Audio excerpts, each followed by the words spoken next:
Looking to boost your e-commerce revenue in as little as 3 weeks? Bolt offers enterprise retailers seamless, secure, one-click checkout that leads to best-in-class conversion. Trusted by brands like Saks Off Fifth, Casper, and Revolve, Bolt's Universal Shopper Network connects you with over 80 million shoppers. Retain your brand look and feel and integrate with your existing tech stack. No added buttons or redirects needed. Plus, Bolt guarantees a 5% increase in your overall revenue or your money back. Visit Bolt.com to get started. Welcome to Total Retail Talks, your podcast channel for retail knowledge. Hello and welcome to this episode of Total Retail Talks. I'm Joe Keenan, the editor-in-chief of Total Retail, and I'm excited to be joined on today's episode by Margot Grinberg, who is the president of Movado, as well as the senior vice president of e-commerce for the Movado Group. Margot is going to talk to us a little bit about her connection to the Movado brand, tell us a little bit about where the business is at and where it's headed, and kind of the opportunity at hand for Movado. So thanks for taking the time to join me today, Margot. Thank you so much for having me. I'm excited to be here. So I just noted your title and president of the Movado brand, but also senior vice president across the Movado Group. So tell us first a little bit about Movado brand specifically, and then your role within it as president. Absolutely. Movado brand is a Swiss watch brand that was actually started in 1881 and has been through many evolutions in its life cycle. As it exists today, it is part of Movado Group, where we sell watches, accessible luxury Swiss watches between $500 and $3,000 primarily.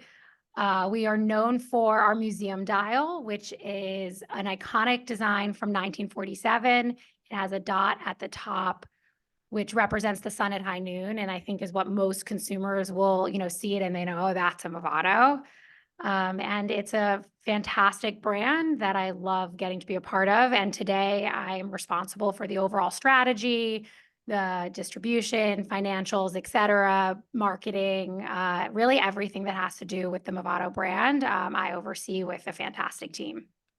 Yeah, real true rich history of the brand and heritage. You mentioned, long been established as a leading brand in the watch space.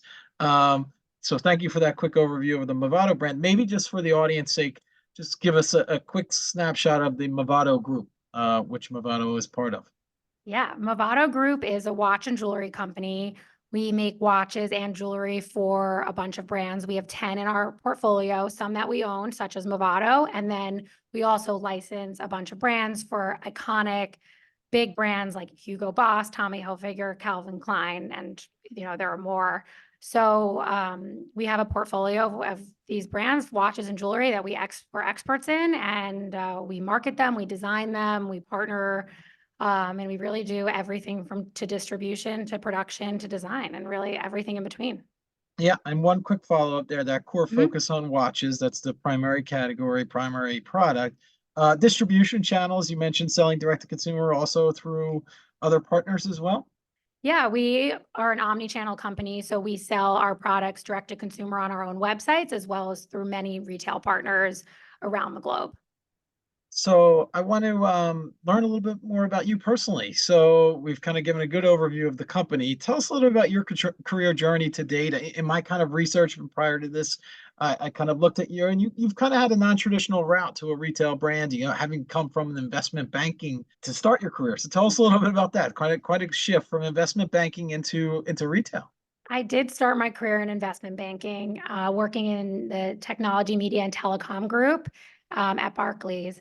I didn't fully know what I wanted to do when I came out of college, but I knew that would give me a really good foundation for whatever I wanted to do, getting, the M&A experience, the financial experience, understanding, everything from a balance sheet to how companies strategically make decisions. And so those 2 years were a really good kind of boot camp learning. And I always kind of had an inkling that retail and brand was somewhere I wanted to head. And so after that, when I started at Movado Group in merchandising, really understanding how we think about assortments and product development. And from there, I moved into sales, where I learned a lot about distribution, working with our retail partners. And then it's where I really spent a few years really like kind of cutting my teeth in digital. And I spent 4 years really working, building our direct to consumer businesses, which were not that large. We had just hired a chief digital officer, and he kind of recruited me internally to work with him to build the businesses. And so I still oversee those e-commerce businesses with digital marketing today. And then I expanded my role into Movado, but I had spent 4 years really building Movado.com. So I had a very close relationship with the brand and the product and the strategies as I moved into the role. So it sounds like you've really developed this well-rounded skill set, starting with the financials and then really working closely with product and then even moving into digital and tech, which is obviously so critical in today's retail landscape. So I would imagine having that varied background has helped in your current role as you oversee strategy across so many different components of the Movado brand. Yeah, I think it's been fundamental being fortunate enough to get exposure across a lot of different areas of our company has really helped me get to where I am. And I think really prepared me for the role that I took on about a year and a half ago. It's been great not only by getting to learn those things, but I also built the relationships with people across the company who manage those different departments. And so I have a really great support system, and I've had a lot of amazing mentors that I've built here over time as well, which has been really fundamental to my career.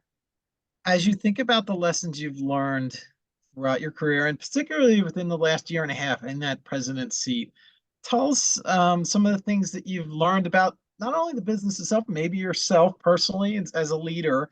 And then kind of the second part of that is what would you tell our audience in terms of advice, having, those that are transitioning into a new leadership role? Any thoughts or words of wisdom for them, maybe? Yeah, I think, one of the big things that I've really been focused on over the last year and a half, and especially in the first 6 months of this role, is to listen from the people who have a lot of experience with the brand, experience in, parts of the company that I might not have been exposed to as much, like, supply chain or our controller who, focus on our gross margin, et cetera, and really taking time to understand the different challenges that they've faced and also the things that have worked over the years and kind of then being able to work with the team and put my, own stamp on it. I think also, when you come into a leadership role and you're overseeing as many different parts of something, is I'm not always going to be the expert. I, might know a little more about digital because I spent 4 years in that, but I don't know as much about, traditional marketing and buying billboards, et cetera, or I don't know as much about design. And so getting to really spend time and listen to the experts and trust the team that I've built and that the company has built around this brand has been really critical and been, one of the best parts too. I think that's a great point, Margot, because you see that a lot in terms of like leaders. A big flaw is leaders not willing to raise their hand and say, "I don't know, I'm going to ask." Like some see that as showing sign of weakness or vulnerability. You've kind of embraced the idea that I'm going to talk with the experts to help inform. I'm going to be collaborative here because to your point, you don't know what you don't know. Sometimes, you haven't Mhm. worked in that space. So building those relationships sounds like it's really going to be a critical component as you look to continue to grow in your role. Yeah, I think relationships and collaboration are such a key to success in my career and in a career, surrounding yourself with good people and being respectful of those people has been, one of the most important things I've learned. And I think also to what you're saying is like, I'm not afraid to ask questions and Yeah. to not, ask questions about why we do things certain ways, questions about things I don't understand or I don't know about, and then to kind of learn from, the people around me. Yeah, it's a great point. I want to get back to a little bit about the brand, Movado, because I know you have some personal connection, and you said, it's kind of in your blood a little bit. Tell us a little bit about your connection to Movado and why it's so personal and important to you to be working at the company. Yeah, absolutely. Movado Group, as it exists today, is a company that was started by my grandfather. Not the brand, obviously, which was started in 1881, but he acquired it along his watch journey, and now it is run by my father. So I get to work with my dad on a regular basis at this point in my career, not when I first started. And so, I grew up around hearing the stories and hearing the decision making It's always been just, in the background of my life. And so I think that was part of why it was this like little thought in my, back of my head when I started my career in finance that maybe I'd end up in retail, maybe I would end up here. And it's just been such a privilege and a joy to get to work with family and to be part of something that I care about so deeply. So having been immersed in this category for so long, basically your whole life, hearing stories about the watch space in terms of Movado and Movado Group, um, how have you seen the industry evolve in the last year or so in your role? Obviously, that's critical as you think about strategy. Is you need to kind of have your ear to the ground to be aware of what's happening, not just across the market, but also consumer behavior and trends. So tell us a little bit about what you're seeing specifically around the watch and accessories category. Yeah, I think, like any industry, there's a lot of cyclicality and, trends change. I think the watch category tends to be driven by long lasting trends. So it's not as fashion driven as other accessories or as other, apparel and retail categories. And so we're always really trying to stay at the forefront. Being innovative is a really core to the DNA of the Movado brand and our philosophy as a company at Movado Group. And so we're always kind of looking at what's next and looking for those long lasting trends. And so we're focused on we see the consumer being a little more challenged over the last year, as interest rates and other economic factors play a role. And so we're looking at building what they want for long lasting. And so we're seeing trends move towards automatics, and we're focused on developing great product within that at all price ranges across our portfolio of brands. We also are, look at trends that happen in travel and home and cars, and how do those things apply to our design philosophy and then fit appropriately within our brand. So we're always trying to kind of stay at the forefront and be innovative and keep bringing consumers back into our brands. So kind of engendering that culture of innovation. Talk a little bit about that in terms of, I imagine that applies to product, that applies to technology, the customer experience. So maybe talk a little bit more about that as you think about positioning the brand to capitalize on some of those trends. You want to be innovative, but also you've got this great authentic history that you want to balance too, without losing sight of that, but also keep pace with the times, right? So tell us a little bit about that.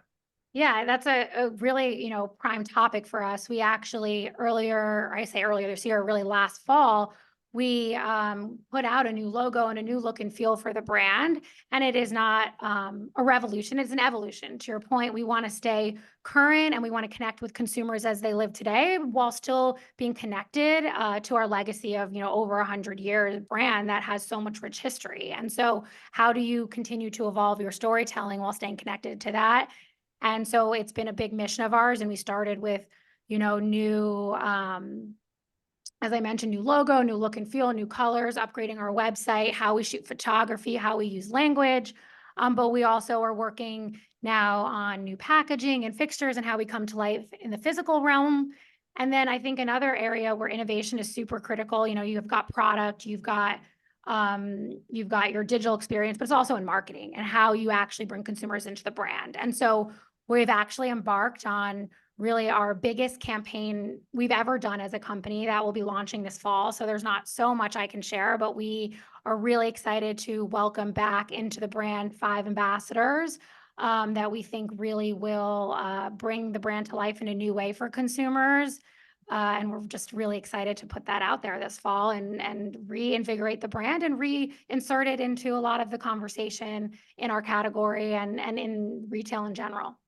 Without getting too much into that specific campaign, maybe I'll just follow up on the marketing point of this conversation a little bit in Mhm. terms of, I think about Movado. I think about that loyal customer that's buying multiple Movado watches because that's the brand they like and they go back and they buy again and again. So keeping in mind that, but also getting new customers into the fold and getting a new first time buyer, whether it's man, woman, whatever the case may be. How do you kind of think about that as you plan out marketing to appeal to both your long-term loyal Movado customer, but also engaging new customers as well?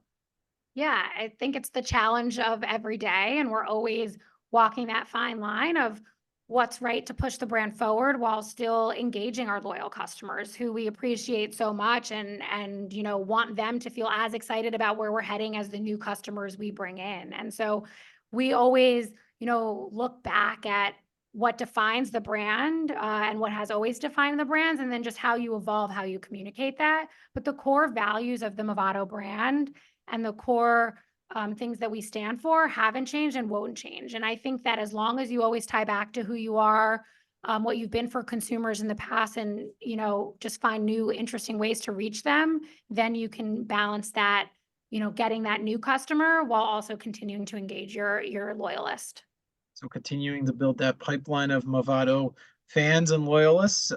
So it's something to be looking for coming up this fall in terms of that specific marketing campaign, obviously. Continue to look for Movado for other innovations, as Margot has stated. Well, I really appreciated the opportunity to get a chance to speak with you today, Margot. Thanks for taking the time to join us on Total Retail Talks. Thank you so much for having me.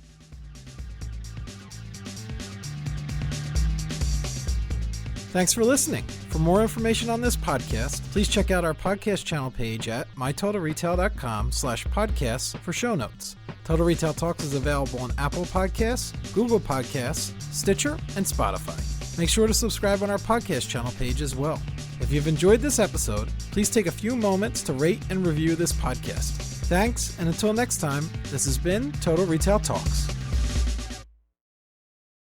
Boost your revenue by 5% with Bolt, guaranteed or your money back. Visit Bolt.com to get started today.